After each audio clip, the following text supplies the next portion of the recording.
L'épisode du jour, eh bien, c'est un test matos. Et aujourd'hui, je teste deux accessoires, deux produits de chez Cantic, à savoir une tige de sel à élastomère pour filtrer choc et vibration, mais également une potence. Pareil, avec même la possibilité de changer le réglage, la dureté. Alors, au niveau de la selle, la petite sensation là, quand ça se coupe, on a l'impression d'avoir une perte d'air à l'arrière. C'est assez surprenant au niveau du ressenti.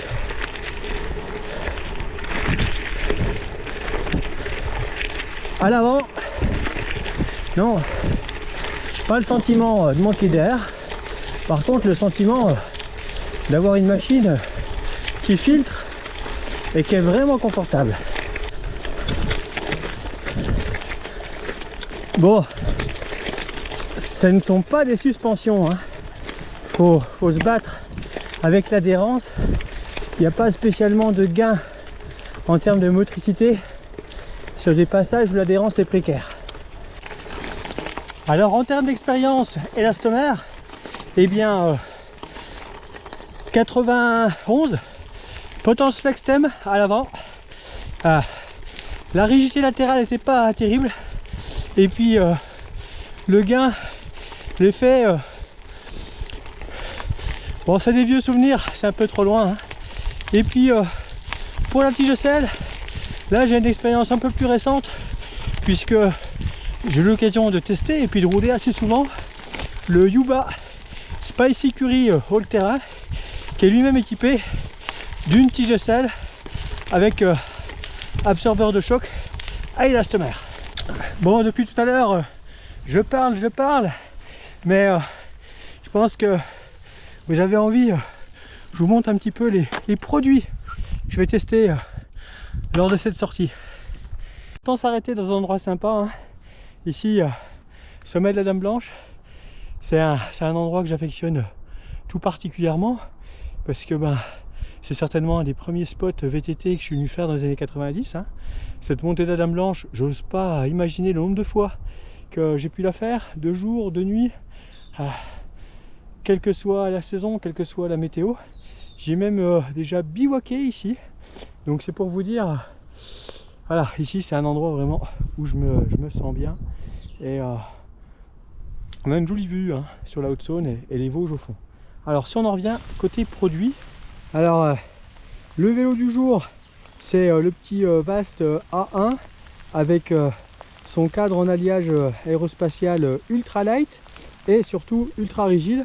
Tant qu'à faire pour tester ce genre de suspension, il ne faut pas aller prendre un vélo tout mou. Alors suspension entre guillemets, hein.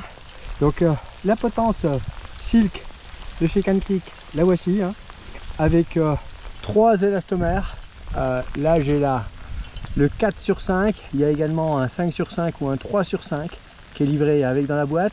Et puis dans tous les cas, on a la possibilité de varier la dureté pour plus ou moins de confort. Donc là à la montée, hein, j'étais en position la plus dure. Et puis la tige de sel arrière, eh bien même principe, on a un élastomère qui lui aussi est amovible. On va pouvoir jouer sur la dureté pour pouvoir avoir un système plus ou moins flex. Et vous voyez, la course c'est 20 mm, et c'est pas mal du tout. C'est largement suffisant, ça permet de conserver une hauteur de selle traditionnelle à l'avant. Ici, voilà, et vraiment un léger petit travail. La course maximum c'est également 20 mm.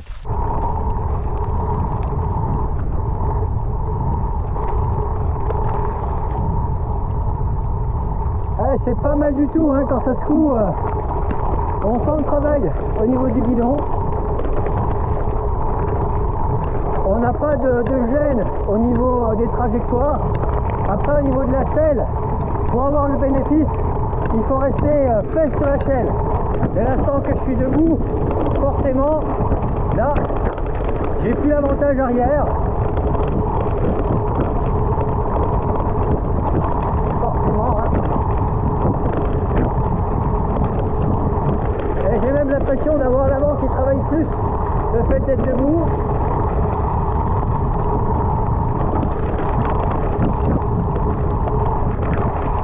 En tout cas, ça s'utilise vraiment une partie des chocs. Hein.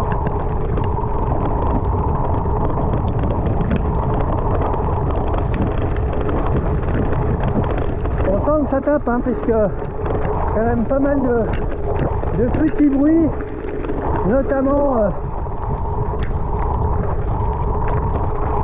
lorsque je pédale pas. Donc je suis bien sur un terrain qui se court, mais ces absorbeurs de choc font carrément le job pour entre guillemets suspendre le pilote. Et puis voilà, là on revient à la montée, à de la pente. Et ce qui m'intéresse, c'est de voir justement la rigidité torsionnelle. Eh bien, j'ai quand même un guidon qui est large, hein, avec pas mal de flair, donc forcément plus le cintre sera large sur ce type de potence, plus les contraintes seront importantes. Et là, hein, c'est pas mal du tout en termes de dureté. Ah, c'est clair que si je me mets en soft, hein, là il y a vraiment gros débattement.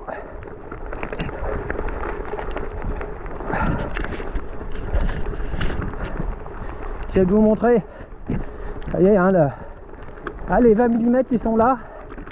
C'est vrai que ça me semble vraiment important, quoique par rapport aux chocs rencontrés, quand je vois comme la potence travaille,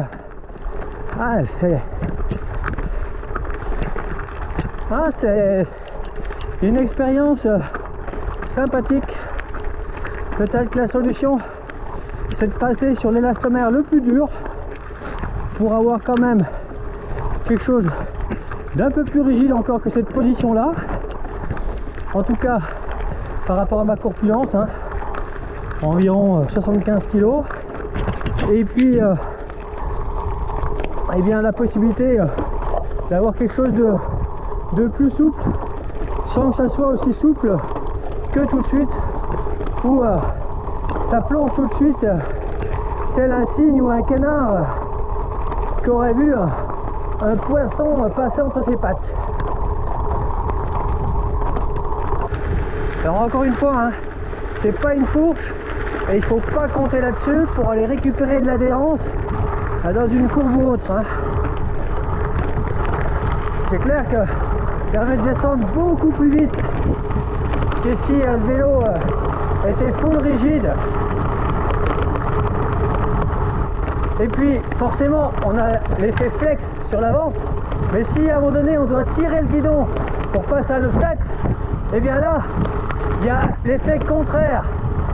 Il va y avoir un petit temps de réponse où entre les phases de freinage, comme ici, j'ai l'avant qui plonge, et si à un moment donné, eh bien je veux tirer sur mon guidon pour un franchissement, et bien là, forcément, il se passe quelque chose au niveau du guidon qui n'est pas forcément l'idéal en sensation. Sur des passages un petit peu trou nid de poule là, c'est pas mal du tout, hein. Et c'est pas forcément un produit pour envoyer du bois, hein. Bon ici du bois coupé, l'hiver va être rigoureux, hein. Quelle catastrophe. Ah, c'est vraiment la déforestation ici à Besançon. L'impression qu'ils vont bientôt planter de quoi fabriquer de l'huile de palme, hein, c'est pas possible. Bon, cette potence là, pour du loisir, du long, si vous cherchez du confort, à mon avis, ça risque de vous plaire.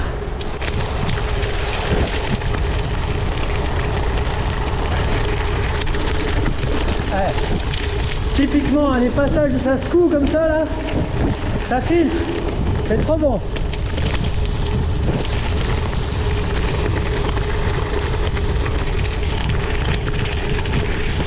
Vraiment le sentiment de pouvoir passer plus vite. Est-ce que c'est juste une impression?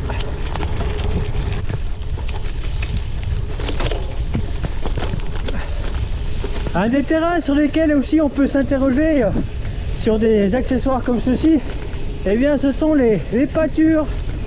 Eh bien ça fait carrément le job, hein, parce qu'ici entre les sabots des vaches et puis les crampons chevrons des tracteurs, eh bien l'absorption est au rendez-vous. Trop bien. Et puis forcément, hein, la grande question c'est, et les pavés? Qu'est-ce que ça dit sur les pavés?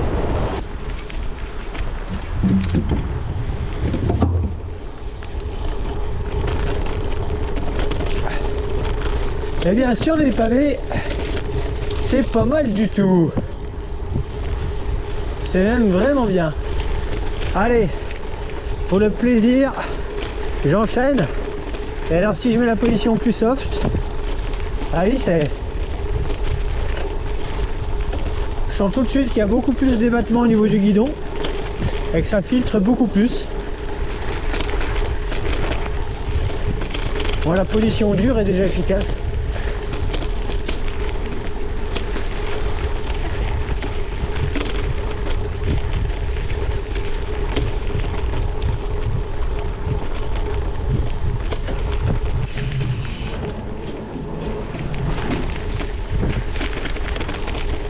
Et bien pour conclure, ces deux accessoires valent vraiment le coup d'être essayés. En tout cas, je trouve que c'est une bonne alternative si vous n'avez pas la possibilité de rouler avec du gros pneu. Alors par gros pneu, j'entends du 50, du 45, voire même du 40 tubeless. C'est clair qu'en cas de petite section, eh bien, la potence c'est carrément efficace. Et puis le fait de pouvoir régler la dureté, c'est un vrai plus. La tige de selle, on l'oublie rapidement, et c'est, en termes de confort, c'est un gros plus aussi. La variation de hauteur au niveau de la tige de selle, de la hauteur de pédalage, c'est pas plus gênant que ça. On s'en rend vraiment pas compte. Et surtout, quand ça secoue dans les cailloux, dans les pâtures, etc., les pavés, dès l'instant qu'on souhaite pédaler, c'est vraiment un gros plus.